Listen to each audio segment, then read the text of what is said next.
Private but not secret. Tila ganito mailalarawan ng buhay pag-ibig ngayon ang kapuso actress na si Kylie Padilla.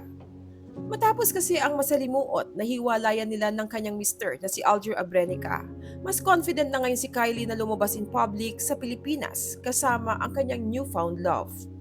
Kamakailan lang ay viral sa social media ang video ni Kylie kasama ang kanyang rumored new boyfriend.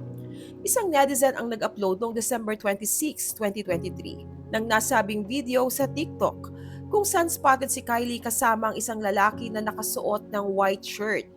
Maangas ang dating dahil sa kanyang mahabang buhok at katawan na puno ng tattoo. Mukhang nag-holiday shopping ang dalawa dahil kalalabas lamang nila sa isang clothing store.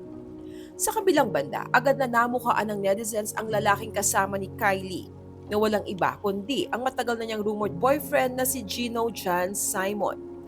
Lingid sa kaalaman ng marami, hindi ito ang unang beses na namataan si Kylie kasama ang tattoo artist na may-ari ng Vimana Tattoo Studio.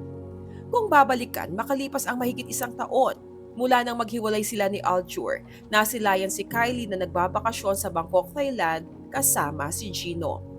Ngunit kahit ilang beses na siyang naspatan kasama si Gino, hindi pa rin kinukumpirma ni Kylie ang kanilang relasyon. Gayunpaman, sa isang interview, nauna nang sinabi ni Kylie na gusto niyang maging private muna ang kanyang relasyon pagkatapos umano ng lahat ng nangyari sa kanyang past relationship.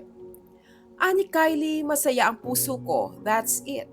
After kasi ng everything, gusto ko na munang i-private yun. Hanggang Instagram na muna tayo.